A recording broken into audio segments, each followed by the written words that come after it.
Alhamdulillahi Rabbil Alamin,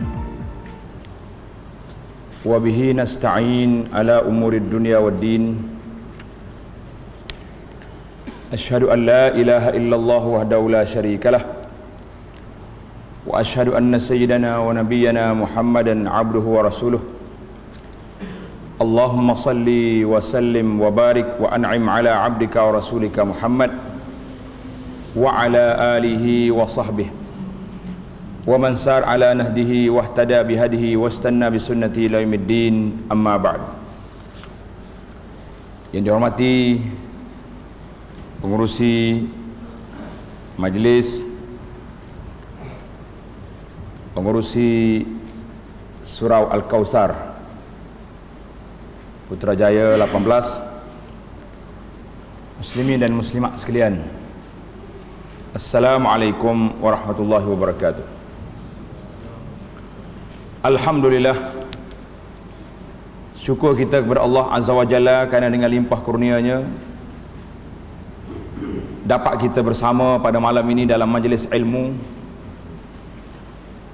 majlis bagaimana untuk mendekatkan diri kita kepada Allah dan juga nak mendekatkan diri kita sesama makhluk. Kerana manusia ini dia hidup kita ada dua saja hubungan.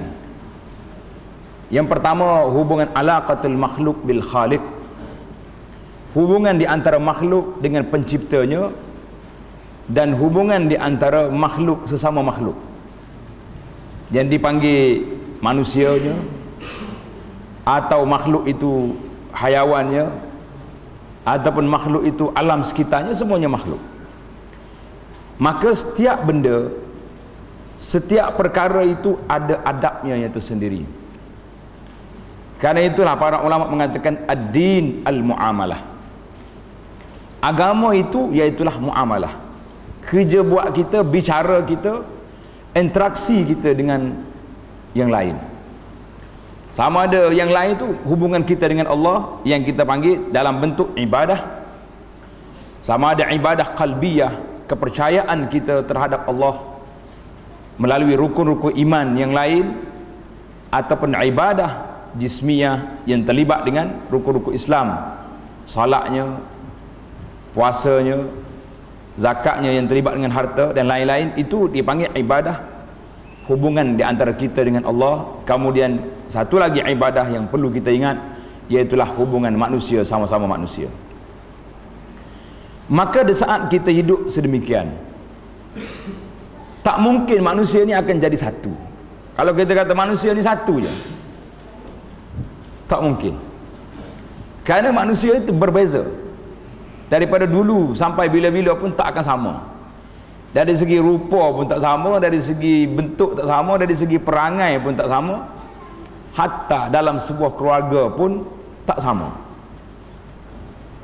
Buktinya, satu family mari dengan kereta, ada ibu, ada ayah, mak, ada bapa, ada anak 5 orang, turun-turun daripada kereta masuk dalam kedai, masing-masing minta menu masing-masing. Kenapa tak suruh ayah minta? Semua makan nasi goreng je malam ni. Tak, suami kata aku nasi goreng, isteri dia kata saya nak mi goreng, yang anak pula kata nak mi tu. Tak sama. Ini fitrah manusia, dia terjadi dalam keadaan dia tidak sama. Jadi Allah Ta'ala sebut dalam Quran, wala yazaluna mukhtalifin, sentiasalah manusia ini berbeza.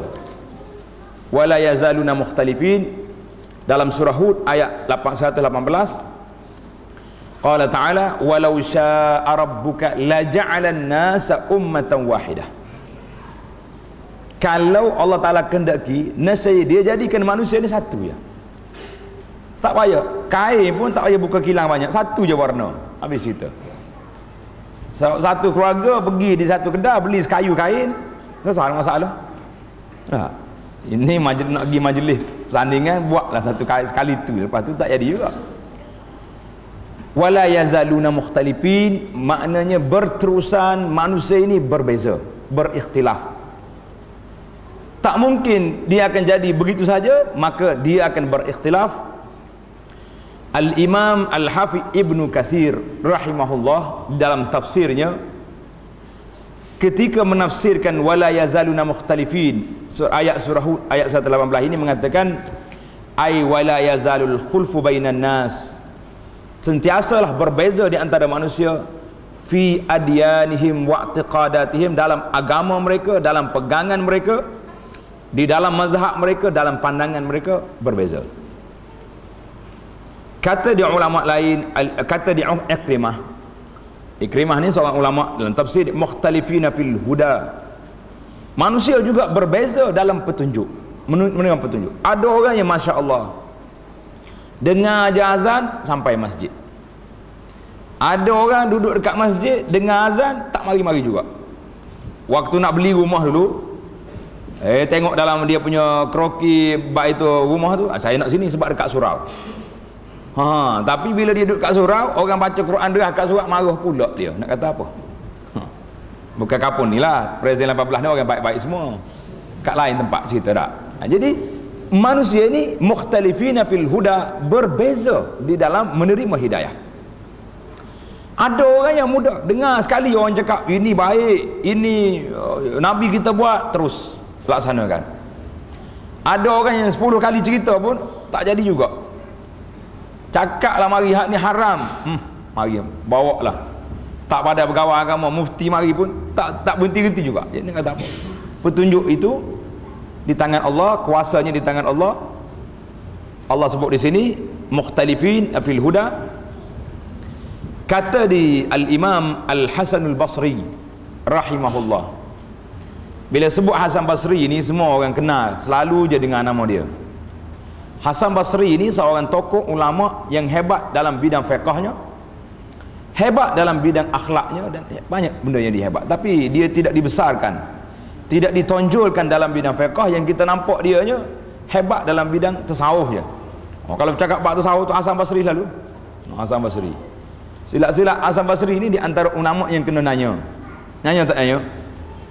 Pernah dengar dia kena nanya ke pembuat cerita ni, pembuat cerita. Dalam cerita dia kata Hasan Basri ni pernah pergi Pinang Rabi'atul Adawiyah. Nak dengar cerita tasawuf sikit, cerita orang yang ceritalah hikayat. Dia kata dia nya agiu di Rabi'ah, balik malu saja Hasan Basri. Sebab dia kata Hasan Basri pergi Pinang Rabi'atul Adawiyah. Jadi bila ahli sejarah kita teliti balik, dia kata tak pernah sabar. Sebabnya Rabi'atul Adawiyah ni dilahir pada tahun 100 Hijriah. Hasan Basri wafat pada tahun 110. Bila masa Hasan Basri pergi Pinang Rabi'atul Adawiyah yang sudah jadi janda pada waktu itu. Logik tak logik? Itu cerita. Baiklah, kita tak nak yang itu, ya kita naknya. Kata Al-Hasan Al-Basri rahimahullah, mukhtalifina fir rizqi, manusia ni sentiasa berbeza pandangan, berbeza dalam rezeki. Ada orang yang belajar sekali dengan kita, satu kelas, sama-sama pecut waktu sekolah rendah dulu, hebat sungguh dia, ya, berebut nak dapat hadiah ni, 5A, masa tu 5A ke apa benda. Tiba-tiba bila dah besar, ia ni jadi pegawai besar, ia ni pegawai separuh besar. Nak kata apa dah? Kalau nak kata pegawai tinggi, tengok tempat dia duduk lah. Saya ingat masa saya sekolah dulu, kita duduk tingkat atas, mari orang Jepun mari melawat sekolah kita. Jepun sungguh lah, Jepun Japan, tapi boleh cakap Melayu. Jepun bercakap Melayu. Dia kata ini sekolah tinggi, kata ya. How? Dia Jepun ni bukan cakap how gitu. Kita duduk dia sekejap, kata tinggi dari bawah. Sokor dia kata Jepun berkena goreng kita juga, jangan main-main. Cerita lama. Baik. Jadi Al-Hasan Basri kata wala yazaluna mukhtalifin, sentiasa manusia ini berbeza di dalam mana? Di dalam rezeki mereka berbeza. Ada orang yang 10 beradik ada. Orang ni Masya Allah pakak besar, duit banyak. Ada orang ni tidak berapa banyak. Ada orang ni macam-macam Allah Ta'ala beri. Jadi kata di Ibnu Katsir kata wal masyhur, yang sahihnya iaitulah mukhtalifin dalam perkara-perkara yang dalam pegangan, dalam pandangan dan lain-lainnya berbeza. Pandangan ini tak boleh lagi, tak boleh nak elak, tak boleh kita nak kata tak boleh manusia ni berbeza, tak mungkin berlaku. Baiklah, kita ambil sedikit tentang kenapa para ulama berbeza pandangan dalam beberapa perkara. Beza pandangan. Kenapa tak jadi ke satu? Allah sebut dalam Quran ni wala yazaluna mukhtalifin, tak mungkin manusia jadi satu. Kemudian kita tengok bagaimana nak menangani adab-adab dalam masalah apabila kita berbeza pandangan, dan juga kita berbeza dalam beberapa perkara dengan orang. Kata di Abdul Rahman bin Amr As-Sulami dan seorang lagi bernama Hijr bin Hijr. Kita tak ada Hijr sini, kita ada Hidir. Hijr tak ada tak? Abdul Rahman As-Sulami dengan Hijr ni ada. Dia mari, dia kata apa? Ataina, kami pergi jumpa dengan seorang sahabat Nabi namanya Al-Irbad bin Sariyah radhiyallahu anhu. Tengok rawi-rawi hadis zaman dulu, bila dia cerita tentang seorang, teliti. Dia baca biodata juga, macam kita hari ni baca biodata juga. Nak suruh ceramah tu baca dulu siapa dia orang ni. Contohlah, dia kata apa? Irbad bin Sariyah ni wahwa mimman nazala fihi, ia salah seorang daripada yang turun ayat Quran padanya, wala 'alal ladzina idza ma atauka litahmilahum qulta la ajidu ma ahmilukum alaih. Surah At-Taubah ayat 92. Irbad ni salah seorang yang pergi jumpa dengan Nabi sallallahu alaihi wasallam sewaktu Nabi isytihar nak pergi perang Tabuk. Tuan-tuan ingat tak perang Tabuk ni bila? Tanya sikit ni. Mari Putrajaya ni tunjuk standard sikit. Perang Tabuk bila perang Tabuk? Ini satu peperangan yang besar, yang jauh jaraknya. Tak ada peperangan lain kecuali peperangan Tabuk yang Nabi kita isytihar, aku nak pergi ke Tabuk. Lain-lain peperangan dia tak cerita. Nahnu naghzu, nahnu nakhruj ila kadza. Bas dia tak cakap nak pergi satu tempat lokasi yang tetap. Tabuk dia cakap. Sebab apa? Sebab jaraknya terlalu jauh, waktu musimnya pula musim panas, orang yang ada kebun buah-buahan tengah masak. Banyak cabaran, panas, jauh, buah tengah masak, kalau tinggal rusak saja. Maka kata di Abdul Rahman bin Amr As-Sulami, jadi kami bila jumpa dengan dia fasallamna, kami tanya, kami beri salam kepada assalamualaikum ya Syekh Al-Irbad. Kami kata atainaka zairin wa aidin wa muqtabisin. Tengok, kami datang ini nak ziarah, nak mengunjungi tuan dan nak mendapat sedikit nasihat ilmu. Ini adab kita. Adab yang pertama apabila kita jumpa dengan orang-orang yang berilmu, tuan-tuan guru kita, tuan-tuan syekh, ustaz-ustaz, masyayikh, yang pertama sekali salam. Saya ni datang nak ziarah sekaligus nak dengar nasihat. Itu dipanggil adab. Kerana lepas ni kita tengok pula macam mana kita pula. Faqala al-Irbad, Irbad pun kata, Shalla bina Rasulullah sallallahu alaihi wasallam zata yaumin. Suatu hari Rasulullah salat bersama dengan kami. Summa aqbala alaina, lepas salat dia berpaling ke belakang, dia tengok para sahabat dia, fa wa'azana mau'izatan balighatan, dia telah beri kepada kami satu nasihat yang panjang, yang cukup mendalam. Zarafat minhal uyun, mengalir air mata, dia punya nasihat. Wa wajilat minhal qulub, hati gemetar dengan nasihat Nabi sallallahu alaihi wasallam. Faqala qailun, kata seorang sahabat, ya Rasulullah, ka'anna hadhihi mau'izatu muwaddi', seolah-olah pesanan Rasulullah ni macam orang nak pergi, nak tinggalkan kami dah. Macam mak kita kalau nak pergi mana-mana kan, banyak sangat pesanan, itu ini ayam itik dia yang tak pernah kita jaga pun kena suruh juga. Sebab seolah-olah dia ni mau'izatu muwaddi', nasihat orang yang nak pergi. Famaza ta'had halina, apa yang Rasulullah nak beri satu satu tugas kepada kami, satu perjanjian. Faqala, kata Nabi, usikum bi taqwallah, aku berpesan wasiat pada kamu bertakwa kepada Allah, was-sam'i wat ta'ati, dengar dan taat. dengar dan taat. Wa in abdun habasyi, kalaulah ketua kamu itu seorang hamba Habasyi sekalipun dia hitam sekalipun, kamu kena dengar. Fa innahu man ya'ish minkum ba'di fasayara ikhtilafan katsira, sesiapa yang hidup lepas aku wafat, kamu akan tengok ikhtilaf, berbeza pandangan, perpecahan yang cukup banyak. Nabi tak berhenti setakat tu je, tak kata pecah-pecah ada apa lah. Maka Nabi beri satu formula, satu kata putus bagaimana nak menyelesaikan masalah ini. Maka Rasulullah sallallahu alaihi wasallam, fa'alaikum bisunnati wa sunnatil khulafa'il mahdiyyin ar-rasyidin, maka adalah kamu berpegang dengan sunnah aku dan sunnah khulafa' ar-rasyidin al-mahdiyyin. Khulafa' rasyidin Abu Bakar, Umar, Uthman, Ali radhiyallahu anhum. Ada juga orang tambah seorang lagi, iaitu Sayyidina Umar bin Abdul Aziz. Tamassaku biha wa addu 'alaiha bin nawajiz, kamu pegang dengan sunnahku ni, gigit dengan gigi geraham kamu. Wa iyyakum wa muhdatsatil umur, aku beri peringatan kepada kamu daripada muhdatsatil umur, benda-benda yang baru dalam agama. Fa inna kulla muhdatsatin bid'ah wa kulla bid'atin dalalah.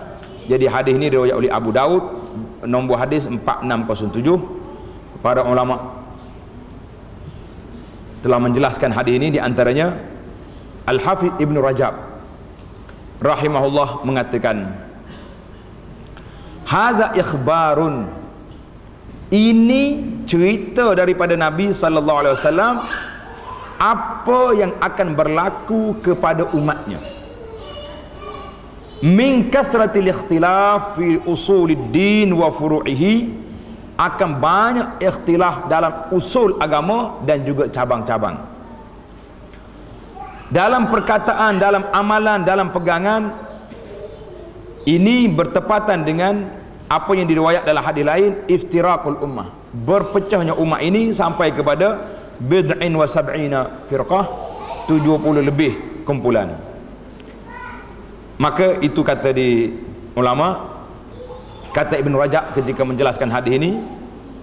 Seorang penyair, dia tulis dalam syair dia kata, bahastu anil adyani fil ardi kulliha, aku telah tengok dalam agama, semua agama-agama yang ada ini, wajubtu biladallahi gharban wa masyriqan, aku telah mengembara di atas bumi Allah ini ke timur dan ke barat.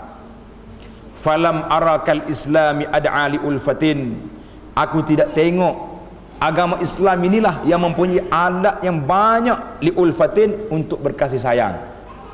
Wala misla ahlihi asyadda tafarruqa, tetapi penganutnya lah yang banyak berpecah. Ini kata-kata ini agak sinis. Agamanya suruh bersatu, tapi umatnya berpecah. Itu dia panggil di dalam kata-kata yang telah disebut itu. Jadi kalau kita nak tengok di antara perpecahan yang berlaku di kalangan umat ini sangat-sangat banyak. Sebab-sebab apa? Banyaklah sebab-sebab. Mungkin kalau kita nak tengok sebab, kita kena buat satu perbincangan khas tentang asbab ikhtilafil ummah, sebab berlakunya ikhtilaf di kalangan umat. Di antara sebabnya, yang pertama kerana kefahaman. Dia ada sebab ni, ada dua kategori. Satu dia panggil sebab-sebab ilmiah, satu lagi bukan sebab ilmiah. Apa makna sebab ilmiah? Sebab memang kena berpecah. Sebab apa? Sebab berlakunya sedemikian kerana dari sudut ilmiahnya, akademiknya, masalah dalil. Ada dalil sampai, ada dalil tak sampai. Maka setiap ulama yang sampai dalil dia kata. Yang tak sampai, dia tak kata. Kita tengok satu contoh yang mudah. Seorang bernama Abdul Waris bin Sa'id, orang Mekah. Abdul Waris bin Sa'id, ingat nama dia ni. Dia kata suatu masa dia pergi ke Mekah.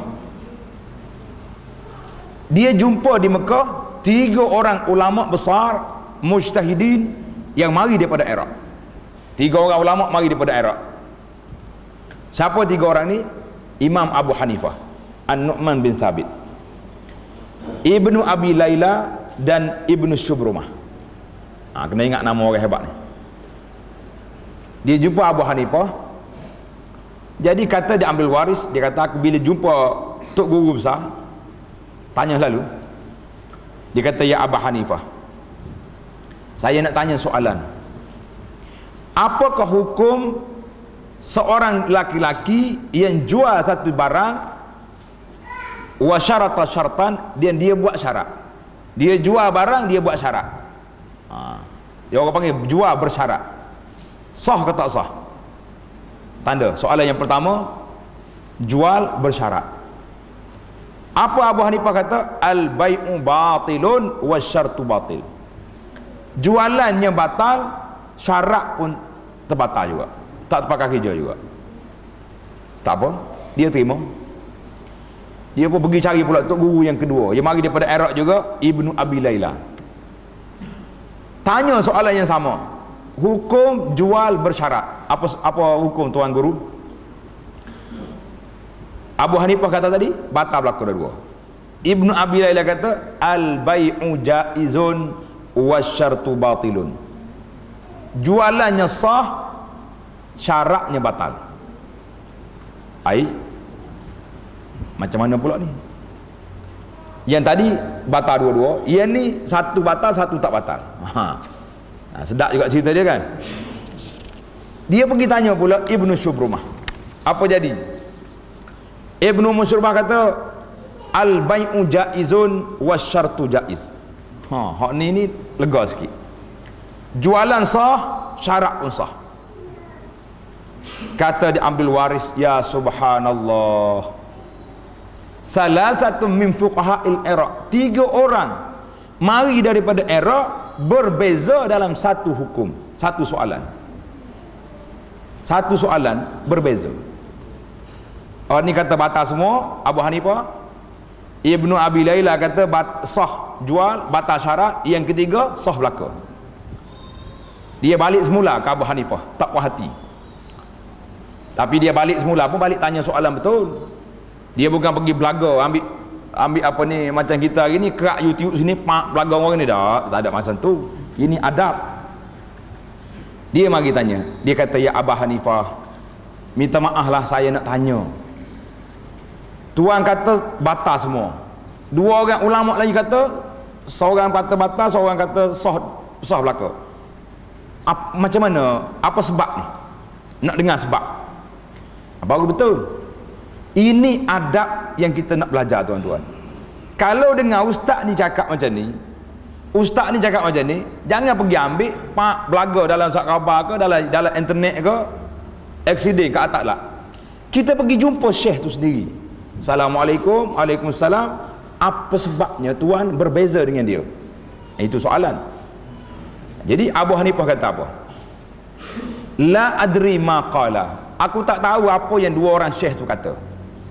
Aku tak tahu pandangan dia, sandaran dia. Tapi hak aku, haddatsani Amr bin Syuaib an abihi an jaddihi anin Nabi sallallahu alaihi wasallam annahu naha an bai'in wa syartin. Dia baca sanad dia, Amr bin Syuaib, daripada ayahnya, daripada datuknya, Nabi sallallahu alaihi wasallam larang daripada jual bersyarat, fal bai'u batilun wa syartu batilun. Ini hujah aku.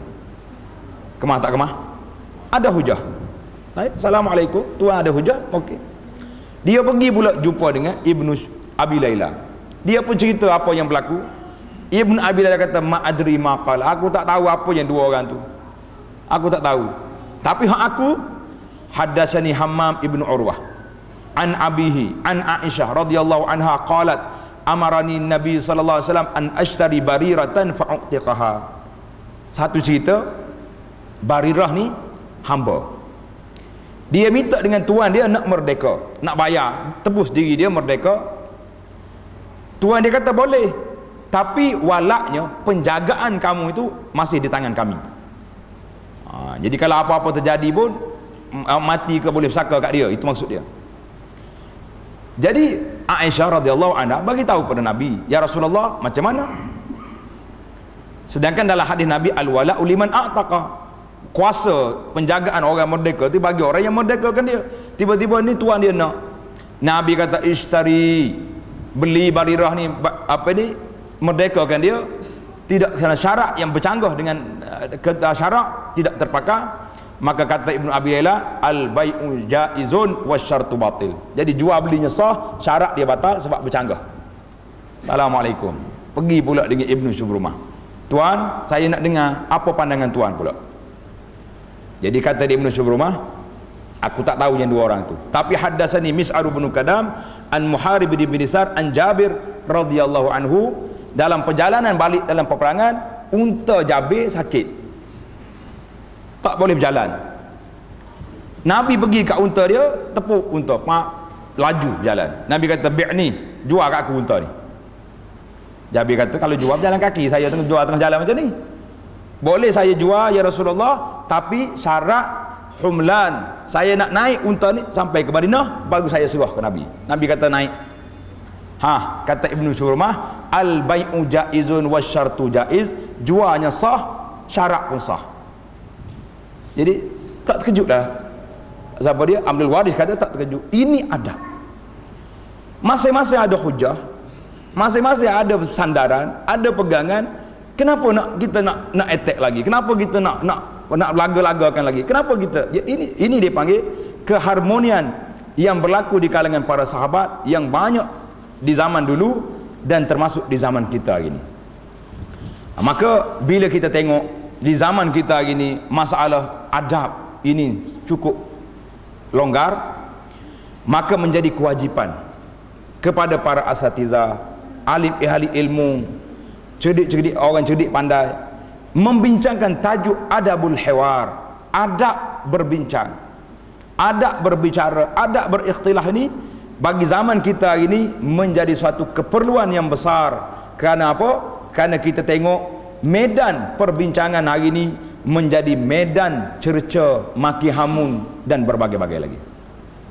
Masuk pula kebetulan tak kebetulan, kebetulan kita hidup di zaman hari ini, di zaman semua bergerak dengan hujung jari. Kita boleh buat fitnah pada orang, boleh. Kita nak sebar dakwah, boleh.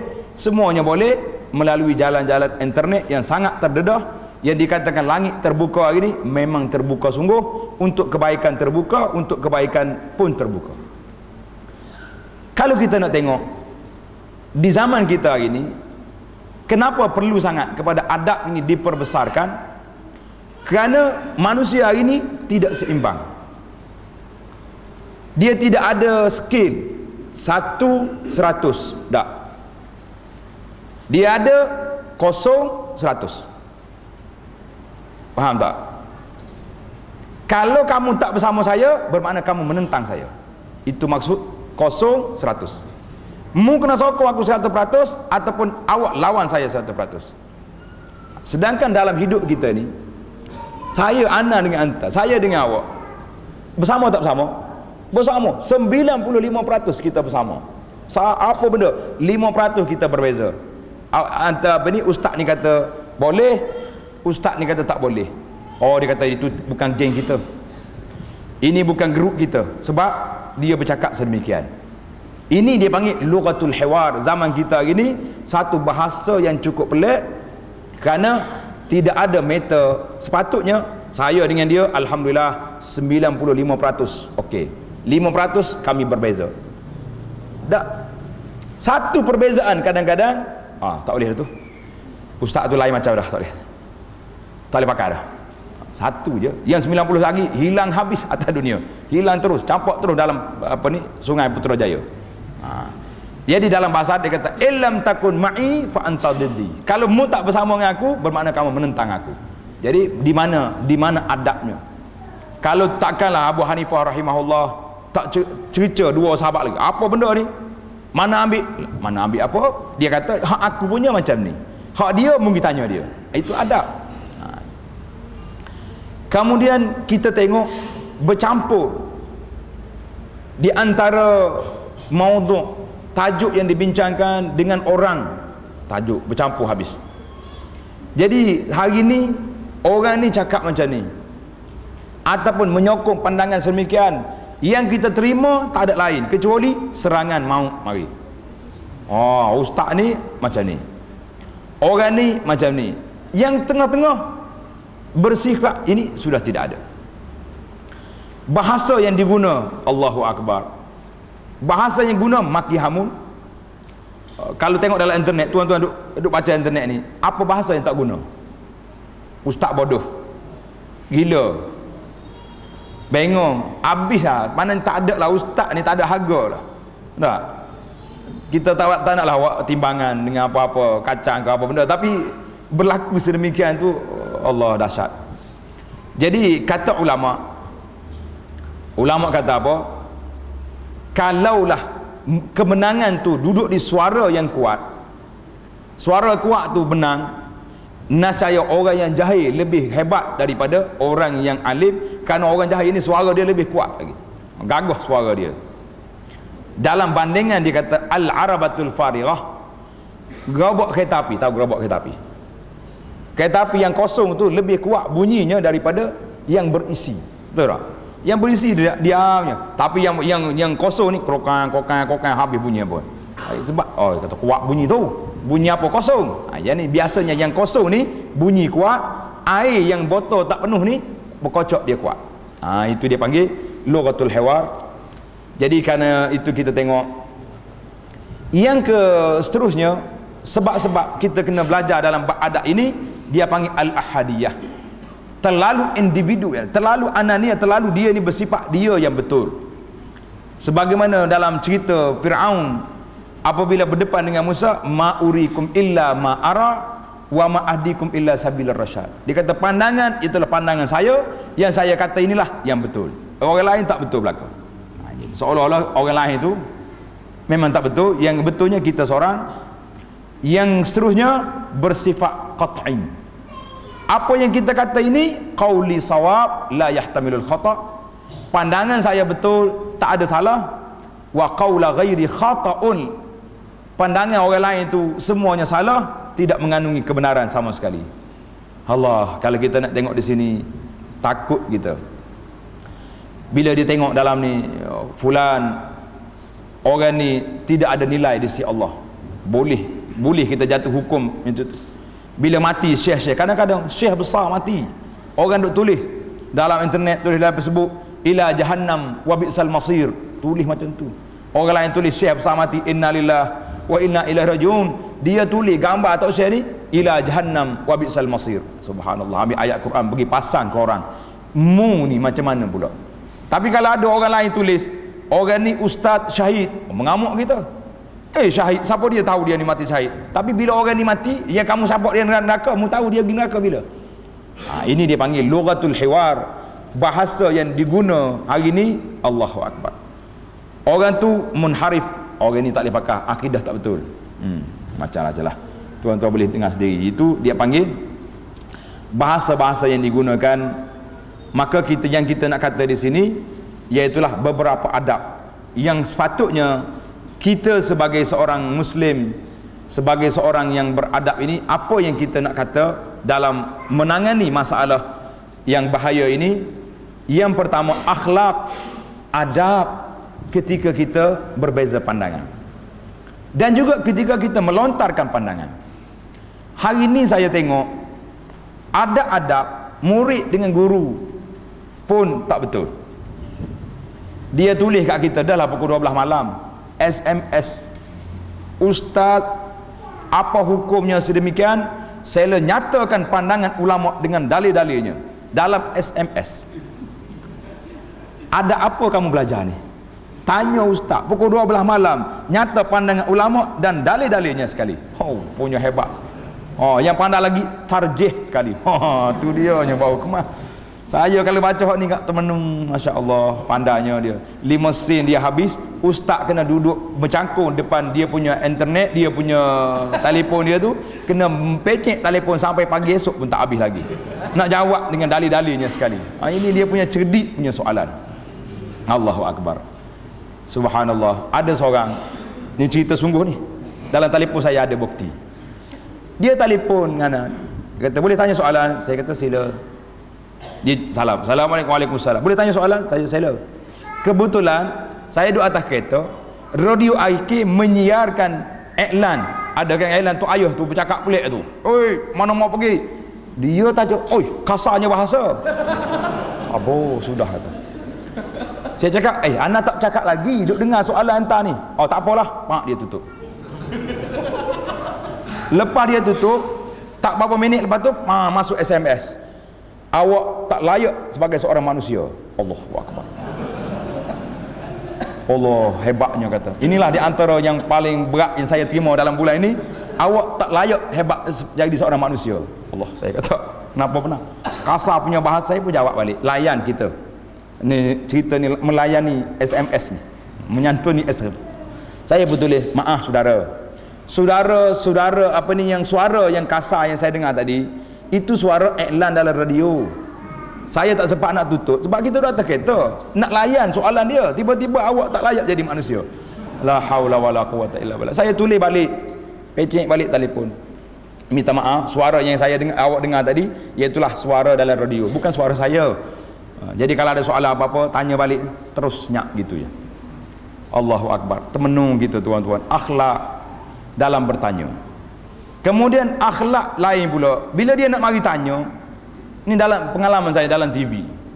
Ustaz, ya, anak saudara saya ni mengandung tak ada bapak ni, macam mana nak buat? Astaghfirullahalazim. Nama dia terpampang di skrin TV. Anak saudara saya, satu Malaysia tengok. Makcik nama sekian, di kampung sekian, anak saudara saya mengandung tak ada bapak. Apa punya soalan? Tanyalah, kalau nak tanya, tanya hukum. Ustaz, apa hukumnya orang ni sekian-sekian dah mengandung tak ada bapa, kalau dia lahirkan anak boleh tak nak binkan bin dia? Itu soalan. Ni anak saudara saya. Allahu akbar. Yang seorang tu pula tanya, Ustaz, ya, apa hukum isteri tak dengar kata suami, tak dengar kata suami? Saya belum nak jawab lagi. Ada tu biar dia dengar sendiri kat sebelah. Maknanya bini ada sekali. Allahu akbar.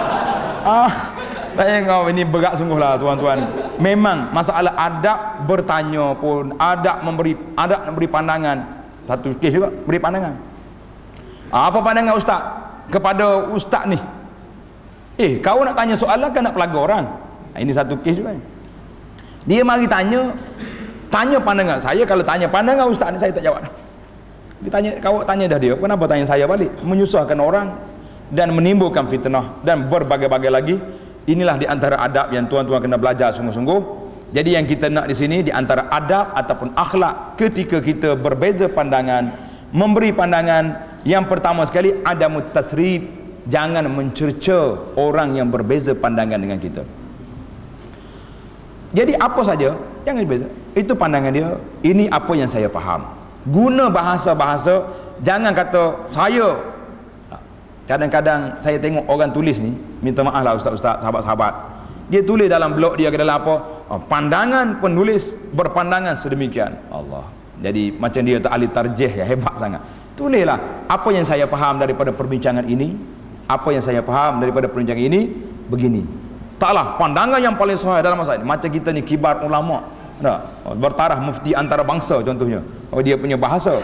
Jadi kata Sa'id ibnu Yahya bin Sa'id rahimahullah, ma barihal mustaftun, sentiasalah orang yang ahli fatwa itu ditanya oleh orang. Orang ni tanya orang ni, fayuhillu hadza wa yuharrimu hadza. Orang ni kata haram, orang ni kata halal.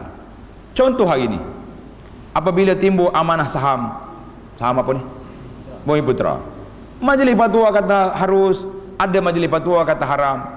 Kita kata, saya memilih mana-mana pandangan. Saya oleh kerana saya ni tak ada duit, saya pilih pandangan yang kata haram. Saya pun tak mikir nak beli saham. Macam mana? Awak ada duit, awak. Jadi itu di antara timbul isu PTN. Pelajar nak ambil, yang ni kata haram, yang ni kata halal. Kita nak kata apa? Ini majlis fatwa kata haram. Yang ni ada ustaz kata haram, yang ni kata halal. Awak nak pakai hak mana? Awak tanya sendiri. Nak kata apa? Ni dak. Ini fatwa jahiliah. Allahu akbar. Jahiliah selalu yang bubuh kita berat ni. Kata Yahya bin Sa'id rahimahullah, ulama ni kata boleh, ulama ni kata tak boleh. Fala yaral muharrimu annal muhallil halaka li tahlili. Yang kata halal tu tidak mengatakan yang kata haram tu telah binasa dengan sebab fatwa dia. Demikian juga sebaliknya. Imam Ahmad rahimahullah, dengarlah cerita-cerita ulama malam ni, mudah-mudahan kita boleh buat panduan dalam hidup kita di akhir zaman ini. Imam Ahmad kata apa? Ya la ya'budul jisra ila Khurasan mislu Ishaq. Tidak ada orang yang mengembara naik jambatan nak pergi Khurasan ni seperti nak pergi mengaji dengan Ishaq. wa in kana yukhalifuna fi asya, tapi pandangan dia banyak bercanggah dengan kami. Pandangan dia banyak, tapi sebaik-baik orang yang pergi menuntut ilmu dengan dia, walaupun berbeza saya dengan dia. Fa innan nas lam tazal yukhalifu ba'duhum ba'dha, sentiasa manusia ni bercanggah pandangan di antara seorang dengan seorang lain. Sebab satu kita kadang-kadang kita cakap ya sedaknya kita mazhab Ahlussunnah, betul, tapi bila imam tak baca qunut, ini apa macam ni? Tak baca qunut mazhab Hambali. Hambali Ahlussunnah ke keluar Ahlussunnah? Habis kenapa merah cubit telinga? Tak boleh terima pandangan. Ini mazhab apa? Tak baca qunut. Itu mazhab Hambali. Biar dia tak baca qunut. Jadi kita orang mazhab Syafi'i baca bismillah kuat, biar dia baca dari ikut Imam Syafi'i contohnya. Jadi kita nak satukan orang sebagaimana bendera satu Malaysia, mana boleh dalam pandangan-pandangan sedemikian. Jadi kata di ulama, anna afhamar rijal laysat wahyan, pandangan kefahaman seorang ulama itu bukan wahyu yang kita mesti kata ini je yang betul. Kalau fiqh ke ulama ni yang boleh pakai, mujtahid mutlak, yang lain tak ada, mana boleh. Kalau dalam bidang hadis, ulama ni saja yang boleh diterima, yang lain bukan. Siapa pula bagi cok rasmi ini saja, macam cok moho raja-raja yang pula moho raja-raja yang boleh istiar kan bila raya. Jadi kita nak buat ulama pun macam pemegang moho juga, tak boleh macam tu. Itu dia kata pandangan ulama itu bukan wahyu. Al-madaris al-fiqhiyah, maknanya aliran fiqh imam-imam yang besar dalam mazhab Ahlussunnah ini ataupun gerakan-gerakan Islam bukanlah Islam kita boleh kata ini je Islam, yang lainnya tidak, kerana mereka berijtihad. Setiap orang itu berijtihad di dalam mencari pandangan yang terbaik dan pandangan yang lebih dekat kepada kitab dan sunnah. Dalam hadis Buraidah ibn al-Husayb radhiyallahu anhu, ketika Rasulullah sallallahu alaihi wasallam melantik ketua tentera nak pergi berperang, Nabi kita beri wasiat kepada dia, bi taqwallah, kamu takwa pada Allah Taala. Dia kata apa? Wa iza hasarta ahla husnin, apabila kamu kepung satu-satu orang dalam kota mana-mana, mereka nak jadikan perjanjian ini di antara zimmah Allah dengan zimmah Nabi-Nya, jangan. Kamu jadikan perjanjian ini di antara mung dengan dia. Jadi kan yang kita kata, oh ini hukum Allah, yang lain tu hukum tagut jahiliah, tak boleh. Kita kata inilah pandangan syarak mengikut apa yang kita faham daripada ijtihad ulama. Ya barulah kita panggil lunak. Karena itulah bahasa ulama-ulama zaman dulu, bahasa ulama-ulama salaf rahimahumullah, dia nak kata haram pun dia takut. Imam Syafi'i bila dia tak setuju, dia kata akrah, aku tak suka benda ni, bermakna pada pandangan dia benda tu haram. Imam Ahmad sama juga, dia guna bahasa tak kata putus, tak mengguna bahasa kum payakun kak gitu saja tak. Dia guna satu-satu. Ini menunjukkan, jadi tengok, ada orang bercakap, dia kata bila nak cakap, dia kata ya, apa yang saya kata ini bukan pandangan saya, ini hukum Allah. Sedangkan dalam masalah itu masalah ijtihad, masalah yang tidak ada nas syar'i yang qat'i yang boleh diputuskan 100%. Jadi kata di Syekh Ibn Qayyim dalam kitabnya I'lamul Muwaqqi'in, tidak harus bagi orang yang telah berijtihad sedangkan dia tak jumpa mana-mana dalil yang menunjukkan pada perkara itu, mengatakan innallaha harrama hadza, Allah Taala telah mengharamkan benda. Benda tu benda masalah ijtihad. Kita boleh kata pada pandangan kami berdasarkan kepada qarina, berdasarkan kepada dalil yang ada, berdasarkan kepada maqasidus syara', hukum merokok ini haram. Kita boleh kata macam tu. Tapi nak putuskan hukum Allah yang tak ada dalam Quran, tak ada dalam sunnah, itu satu perkara yang sangat berani. Jadi dia kata, Ibn Qayyim bagi nasihat pada kita supaya jangan dalam masalah ijtihad kita memutuskan 100% ini hukum Allah, ini hukum yang lain itu tidak ada. Jadi apabila Abu Ja'far Al-Mansur berjumpa dengan Imam Malik, Imam Malik ni imam ketika dia tulis kitab Al-Muwatta, Abu Ja'far Al-Mansur kata apa? Imam Malik, saya nak ambil kitab tuan imam, nak hantar kepada semua negeri-negeri di bawah takluk jajahan kami ini, supaya mengamalkan semua isi kandungan ini. Tak boleh ijtihad lain, tak ada dah. Imam Malik kata apa? Ya Amirul Mukminin, wahai khalifah, la taf'al, jangan. Fa innan nas qad sabaqat ilaihim aqawil. Ulama-ulama di seluruh dunia ini telah sampai kepada mereka pandangan-pandangan, hadis-hadis Nabi orang daripada sahabat ini, ijtihad sana sini. Tiba-tiba kita nak pasal dengan satu ini, jangan. Jadi kata di Imam Malik menasihatkan, Imam Malik kata wa makhtar kullu ahbarin minhum, biarlah orang negeri itu pilih pandangan orang ni, orang ini pilih pandangan Ibnu Mas'ud di sana, maka pandangan-pandangan itu berbeza. Inilah fiqh Imam Malik. Ini tengok istinbat cerita ni. Fiqh Imam Malik, dia tak mau mengguna kuasa pemerintah amir pada waktu itu untuk nak melariskan kitab Muwatta dia. Tak. Kita hari ni kalau kita dapat kuasa sikit, mula nak tekan orang lain. Kadang-kadang kawan-kawan sendiri pun mula juga dah dia kata, kenapa panggil ustaz tu, kenapa bagi dia ceramah kat rumah kita ni. Itu mula sebab kita sudah ada sedikit pandangan. Imam Malik tak guna kuasa raja ni. Imam Malik kata biarkanlah manusia dengan pandangan yang telah sampai kepada mereka. Sifat yang kedua, adab yang kedua di dalam adab kita berikhtilaf ini, iaitulah bersikap insaf. Bersikap insaf. Apa makna insaf? Bersikap adil. Itu makna insaf. Sebagaimana kata Ammar bin Yasir radhiyallahu anhu, salasun man jama'ahunna faqad jama'al iman. 3 sifat ini, siapa dia boleh kumpul dalam dirinya, orang ini telah mengumpul iman dalam dirinya. Al-insaf min nafsi. Yang pertama, insaf, bersikap adil dalam diri kita. Kawan kita ke, lawan kita ke, kalau benda yang dia kata betul, kita akui ini betul. Jadi jangan duk kira ini orang lain, tak ada. Wa bazlus salam lil alam, beri salam kepada semua orang, tak kira yang kena ke yang tak kena. Ni setengah orang ni kalau tak setuju dengan kita 2-3%, nak bersalam pun tak berapa dah. Lain macamnya tu. Tengok ustaz tu mari, bukan nak bersalam, kenyuk mata. Mari dah syekh. Kenyuk mata. Mari. Wal infaq minal iqtar, memberi nafkah dalam keadaan kita berhajat kepada benda tu. Jadi sikap adil ini khuluqun azizun, satu perangai, satu sifat yang cukup besar, satu adab yang sangat kita perlu dalam beberapa kaedah yang perlu. Yang pertama, ma sabata biyaqin la yazulu biyaqin. Benda yang sabit dengan yakin, dia tak hilang, tak boleh hilang kecuali dengan yakin.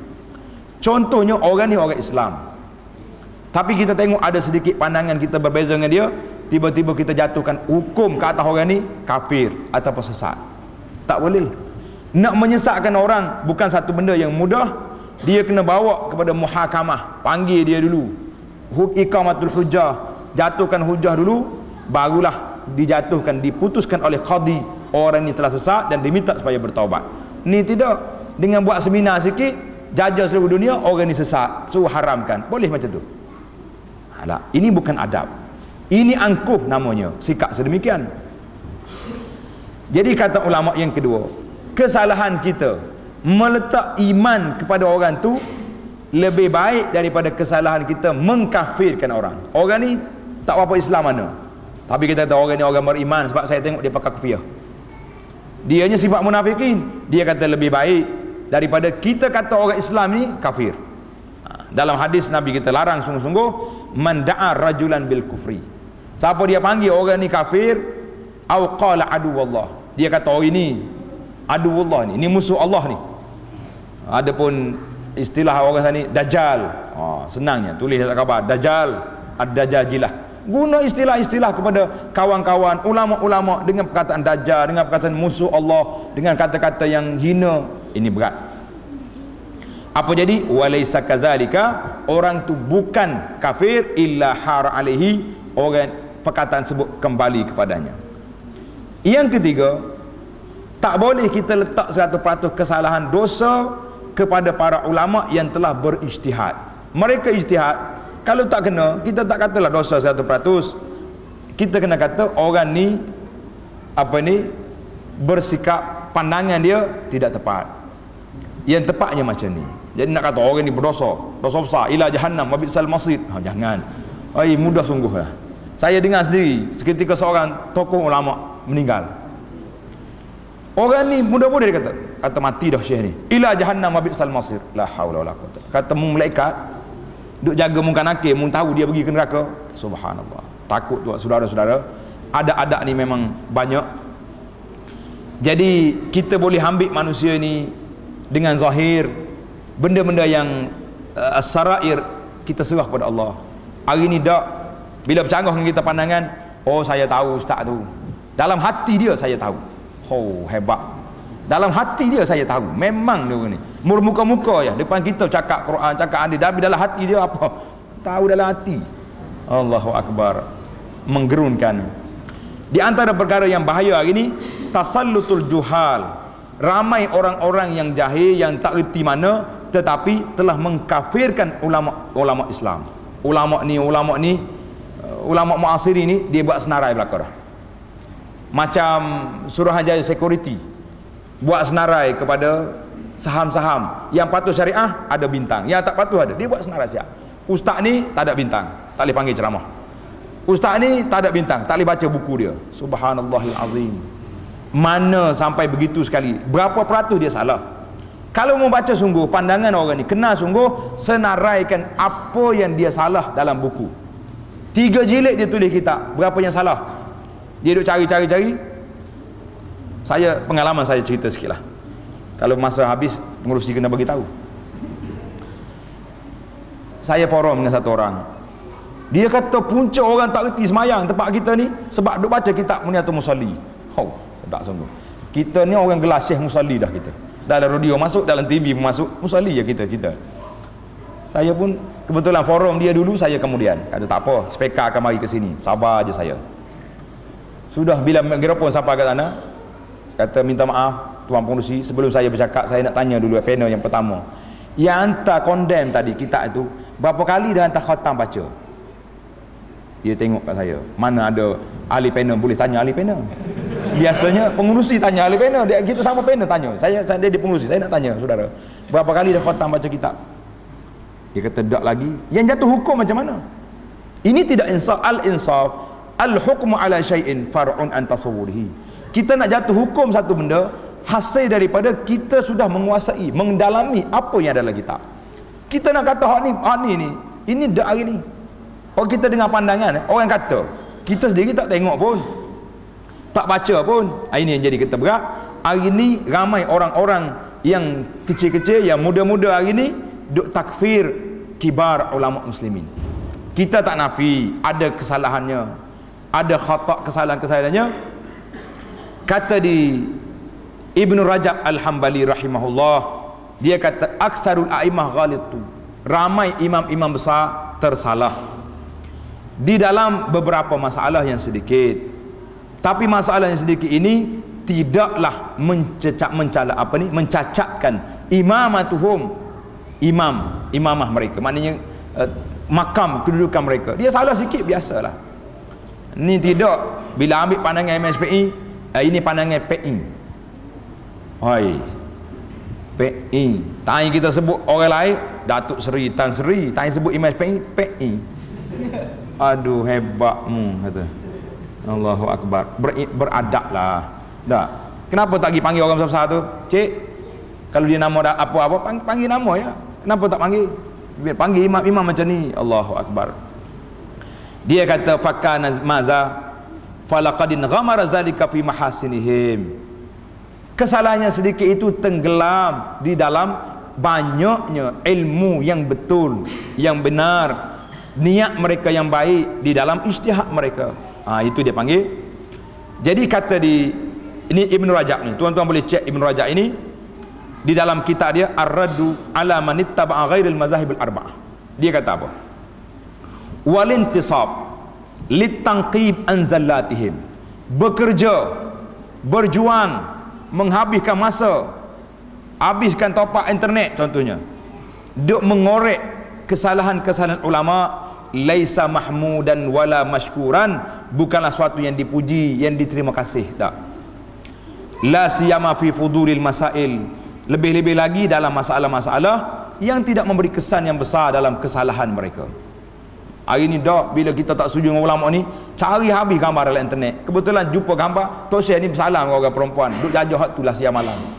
Ustaz ni terpegang gitar contohnya. Oh jajah hak tu habis seluruh dunia dah habis. Ambil gambar Yahudi tak sebelah pula tu. Subhanallah, hebat hebat.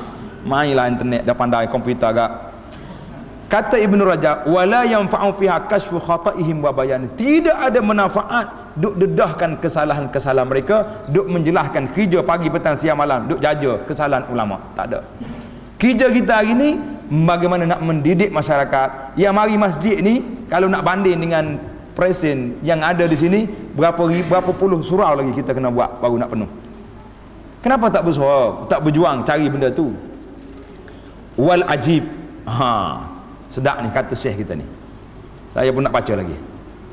Anna katsiran minan, ramai di kalangan manusia, qad yatahaffazun wa yatawarra'una an aklil haram wa an syurbil khamr, sangat jaga, sangat warak daripada makan benda haram, tak minum arak, tak tengok filem-filem lucah.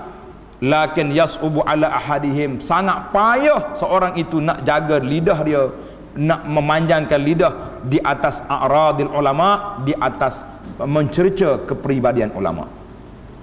Fayajidu yafri fi a'radil ahya wal amwat, dia duk makan daging ulama yang matinya, yang hidupnya, dua-dua sekali dia ngomong. La haula wala quwata illa billah. Kata Imam Az-Zahabi rahimahullah, kalamul aqra ba'dun fi ba'din la yu'ba'u bihi, cercaan kawan-kawan sama-sama dia jangan duk ambil kira sangatlah. Tak usah duk ambil kira sangat.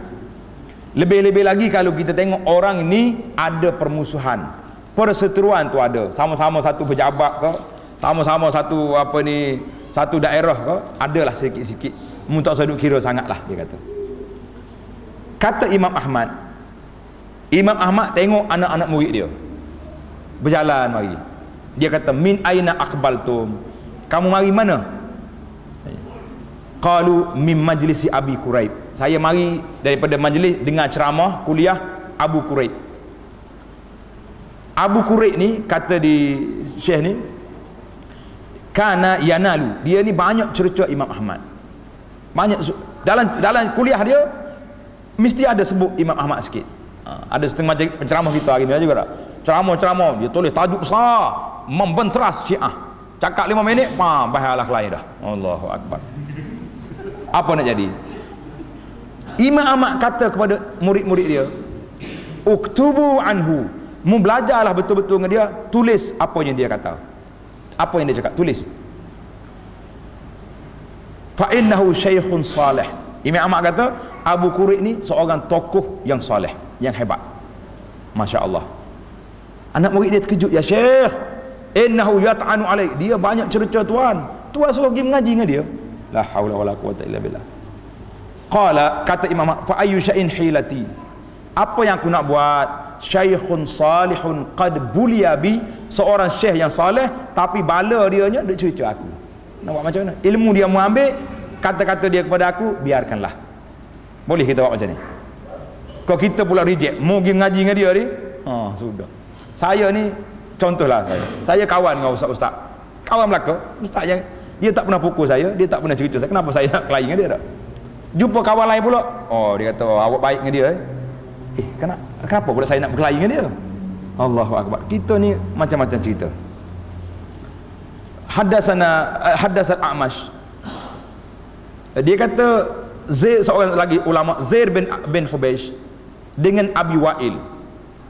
Zaid bin Hubeish ni seorang yang Alawiyan, orang yang kuat Sayyidina Ali. Abu Wa'il pula Utsmaniyan, kuat menyokong Sayyidina Utsman. Tapi dua orang ni rapat. Wa kana asyaddu syai'in tahabban wa tawaddan fi zatillah. Dua orang ni sangat berkasih sayang kerana Allah. Wa ma takallama ahadun fil akhirah qattu hatta mata. Ulama sirah kata, ulama tarikh kata, kami tak pernah dengar dua orang ni cerca orang ni, ini pengikut Utsman, ini pengikut Ali, tak ada. Allahu Akbar. Nak dengar lagi? Kalau letih dah, sikit lagi. Kata Imam Zahabi, Imam Zahabi ni seorang yang sangat insaf tuan-tuan. Bacalah kitab dia. Imam Zahabi kata ketika dia tulis riwayat hidup Abu Muhammad bin Hazim. Muhammad bin Hazim ni dalam kitab Al-Muhalla, kalau orang yang rendah-rendah martabat macam kita ni, baik tak payah baca. Memang dia sapu bersih. Orang ni perap dia bagi. Saya bimbang baca ini takut terpengaruh dengan cara dia. Tapi kalau kita boleh steady, tak ambil yang tu, ambil pandangan dia, beres, boleh baca. Imam Zahabi kata apa? Aku ni cenderung kepada pandangan Ibnu Hazim limahabbatihi fil hadis sahih wa ma'rifatihi bi. Karena dia ni sangat berpegang pada hadis yang sahih dan dia tahu ilmu hadis. Wa in kuntu la uwafiquhu fi katsir mimma yaqulu fil rijal wal ilal. Aku tidak setuju kata-kata dia kepada ulama-ulama lain dan dalam masalah ilah aku tak setuju, tapi aku setuju dia ni sangat berpegang pada hadis. Walakinni la ukafirhu wa la udallilhu. Aku tak kata dia kafir, aku tak sesatkan dia. Wa arju lahul al-afwa wal musamahah. Aku harap Allah Taala maaflah kepada perangai-perangai dia yang agak kasar itu. Allah. Ini di antara banyak lagi lah. Baik, kita pergi kepada yang ketiga, adab yang ketiga, isti'malis sabri wal rifqi wal mudara. Biarlah kita mengguna pendekatan sabar. Orang cerita kita pun tak usah duk marah. Orang kita, kalau kita nak bercakap dengan orang, cakap dengan cara lembut. Kerana Allah Taala sebut dalam Quran, wala tastawil hasanatu walas sayyi'ah idfa' billati hiya ahsan fa idzal ladzi bainaka wa bainahu adawatun ka'annahu waliyyun hamim. Allahu akbar. Dia kata biarlah orang ni, kalau dia, jangan kita terlalu keras dalam masalah ini. Mungkin satu masa kita akan nampak orang yang berseteru tu waliyun hamim, jadi orang yang dekat. Dalam surah Fussilat ada satu cerita. Cerita ni menariklah. Ada seorang nama dia Masawir Al-Warraq. Masawir Warraq ni orang yang duk main tu penulis jaga kertas ni. Dia ni suka tulis syair. Suka tulis syair. Satu hari bila Imam Abu Hanifah naik kursi mengajar di masjid, dia pun tulis syair. Kunna minad din qabla al-yawm fi sa'atin hatta bulina bi ashabil maqayis. Kami sebelum pada ni, agama kami ni memang tenang, baik-baik, sehingga kita dibala dengan orang yang banyak menggunakan kias. Dia sindir Abu Hanifah tu, banyak guna kias ni. Qaumun iza ijtama'u sahu ka'annahum sa'alibun dabahat bainan nawamis. Orang ni kalau berimpun orang ramai kat dia, bertempik lah macam sa'alib, macam suara serigala di antara kambing-kambing yang ada ni. Sedap juga tu.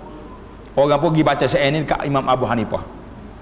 Abu Hanifah tak marah, tak kata bahasa dia ni apa benda, panggil polis halau keluar daripada masjid dah, tak guna jabatan agama, minta maaf.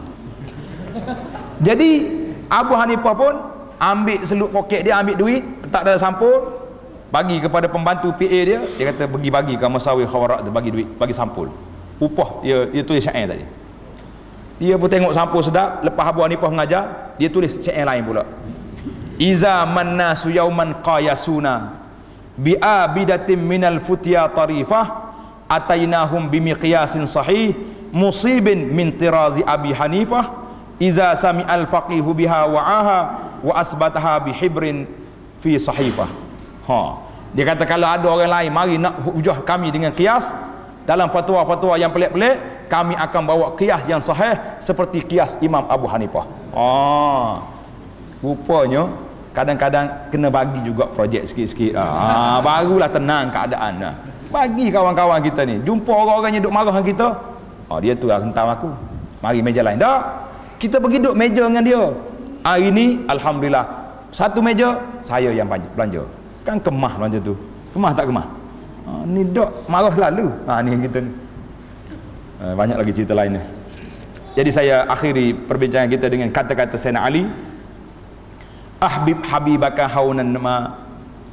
Kamu sayang kepada orang yang kamu sayang itu biarlah berpada-pada. Asa an yakuna baghidakan yauman. Mungkin satu hari dia jadi orang yang kita benci.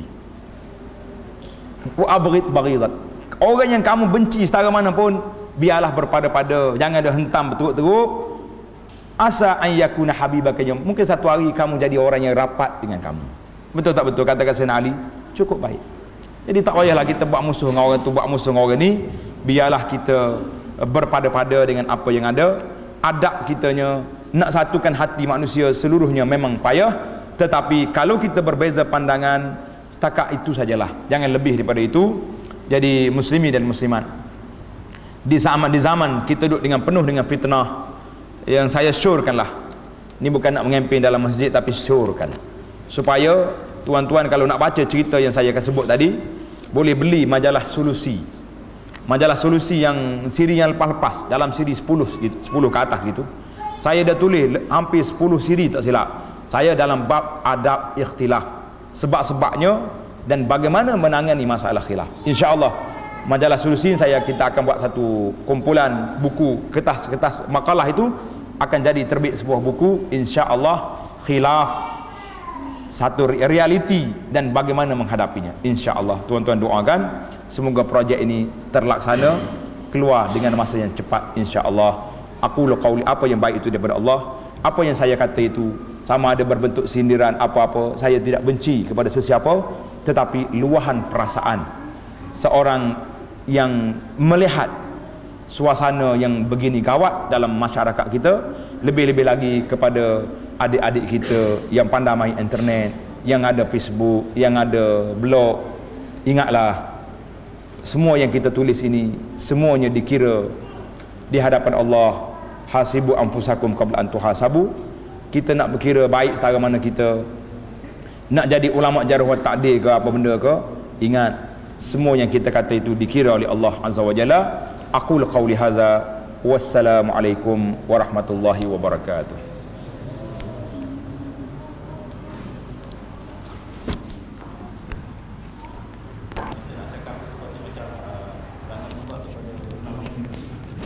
Ya, kita nak kata pada ulama Syiah, memang kita kena katanya. Yang kita bincang dalam skop ulama Ahlussunnah wal Jamaah. Kalau ulama Syiah, wajib kita kena beritahu bahawa mazhab mereka yang telah diputuskan oleh para ulama Islam, mereka ini bukan Ahlussunnah wal Jamaah. Yang ini kita nak bincang dalam skop sama-sama kita, sama-sama orang yang apa ni dalam Ahlussunnah wal Jamaah. Adapun ulama Syiah, maka wajib kita dedahkan tembelang mereka, taqiyah mereka dan penyelewengan mereka. Dan termasuk dalam ulama kita kalau betul-betul menyeleweng, contohnya yang mengaku mereka ni Ahlus Sunnah tetapi bawa ajaran-ajaran yang asing daripada Ahlus Sunnah wal Jamaah, yang tidak berpaksikan pada Qurannya, tidak berpaksi pada hadis, maka kita beritahu, tapi dengan adab, bukan mencerca, beritahu bahawa perbuatan sedemikian ini bercanggah dengan syariat Islam, bercanggah dengan hadis Nabi yang sahih pada pandangan kita. Boleh jadi kalau tengok tadi cerita Imam Abu Hanifah dengan Ibnu Syubrumah, cukup lunak, cukup santun dalam masalah. Abu Hanifah tak kata apa benda ni macam ni, tak, ini pandangan aku, cakap macam tu. Wallahu a'lam. Ada lagi soalan? Okeylah, ayat. Selamat.